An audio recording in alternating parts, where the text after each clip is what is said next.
চলো তোমাদের তিনজনের গল্প শুনবো আজকে, চলে এসো পোডিয়াম।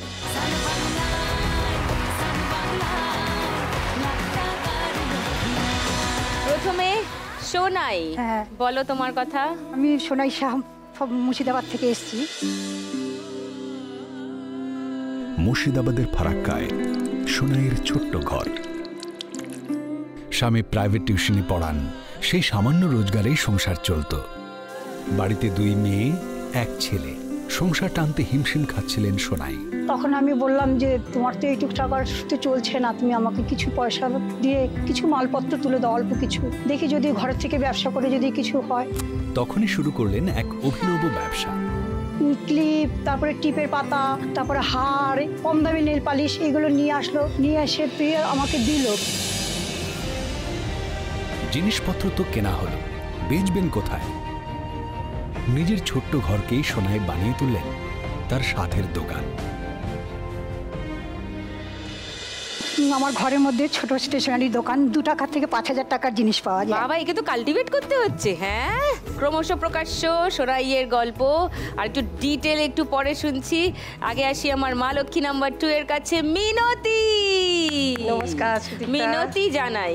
আমি মিনতি দে, বাটানগর থেকে আসছি।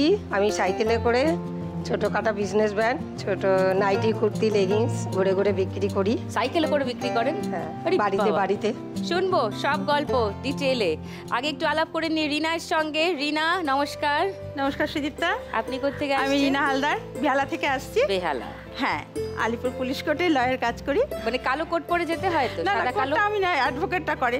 পয়সার অভাবে আমি ল পাসটা করতে পারিনি, ফলে আমাকে ল ক্লাসের কাজ করতে হয়। এটা আরো ইন্টারেস্টিং গল্প বলে মনে হচ্ছে। সবার গল্প শুনবো আর খেলবো। 3 মা লক্ষ্মীকে নিয়ে শুরু করব আমাদের প্রথম রাউন্ড, টাকা ওড়ে দেখো ধরে। চলে এসছে টাকা ওড়ার মেশিন। যত টাকা ধরতে পারবে 1 মিনিট সময়। কখনো কখনো ওপরে অনেক টাকা লেগে যায়, তখন আমি সুইচ অফ করে দিই, তখন আবার পড়ন্তগুলোকেও ধরতে হয়। ওকে, 1 মিনিটের মধ্যে যে যত টাকা ধরতে পারবে আর ওই লক্ষ্মীর ঝাঁপিতে রাখতে পারবে তত টাকা তোমার। রাইট?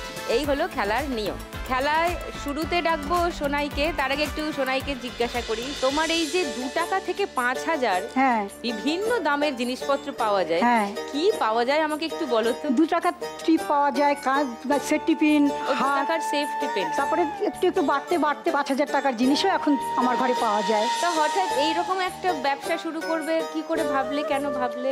দিদি, আমার স্বামী টিউশনি করে। বাহ, 2 মেয়ে 1 ছেলে, তার সংসারে একটু টানাপোড়েনই ছিল, তাই বললাম তুমি আমাকে কিছু মালপত্র তুলে